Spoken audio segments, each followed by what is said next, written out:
Hey everyone, it's Nick Cup here coming at you with another morning minute, hoping to provide you guys with some simple, smart advice for Financial Literacy Month.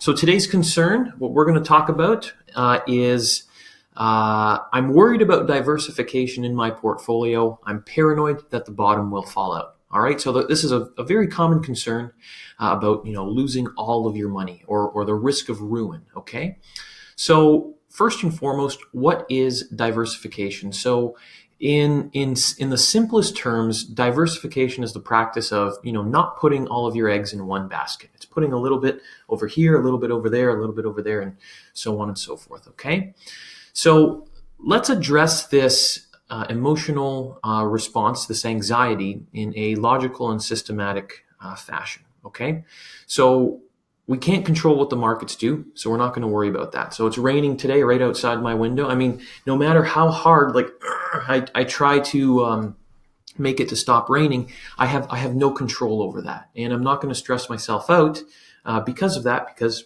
I literally can't do anything about it.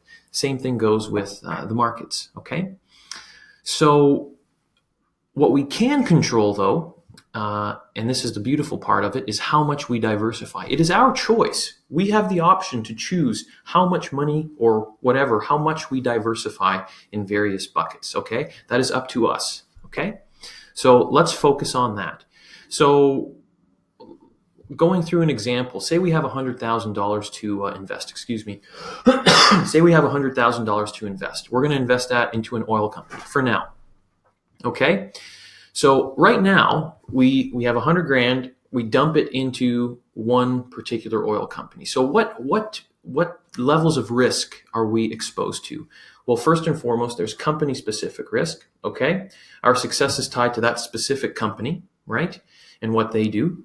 Then we have sector specific risk or industry specific risk. We're tied to the success of the oil industry, and however poorly or goodly that does, if that's even a word. And then last but not least, again, we have country or geographic specific risk. We're tied to the economic success of Canada, let's say. Okay, so let's look at this step by step. If we want to diversify our risk out of that one company, our next level or our next step that we could take is to diversify between various oil companies or various other oil companies in the industry. Okay, so we've removed our company specific risk, but we're still exposed to sector specific risk and country specific risk. So moving that up one level further, well, instead of just being invested specifically in the oil industry, why don't we take that money and put a little bit in financial services, agriculture, technology, what other industry, consumer staples like groceries and all of that. I think you get the picture there. We're going to be diversifying in various other industries. So our success, our investment success, is not only tied to now specifically the oil industry, but everything else. Okay, and in some cases, sometimes say financial services will do very well, and in other cases, another industry might do poorly, and vice versa. Okay, so we've removed we've removed company specific risk, we've removed industry specific risk. We're still exposed to country specific risk. So how do we get rid of that? Well, why don't we invest outside of Canada?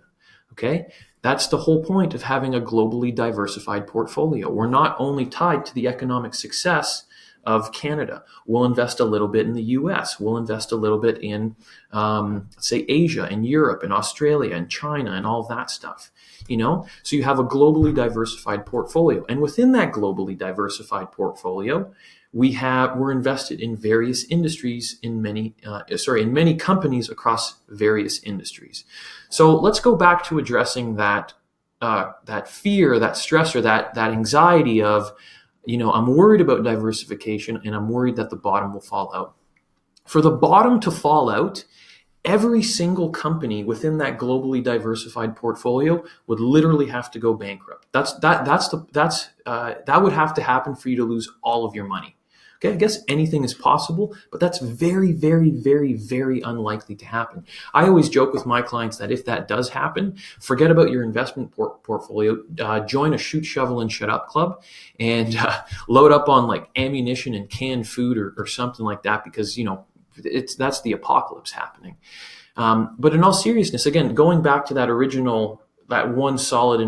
one investment in that one oil company in Canada, the probability of that one company going, belly up or something like that, again, it's not to say it's likely, but it's far more probable than a globally diversified portfolio going, belly up and stuff like that. All right. So I hope you guys like that. That was, what did I talk about? Diversification in my portfolio. I hope that addressed that concern. If you have any questions, let me know. And if there's any particular concept or anything like that you'd want me to address, I'd be happy to do so. Until next time. All right. You guys enjoy yourself and have yourself a great day. Bye now.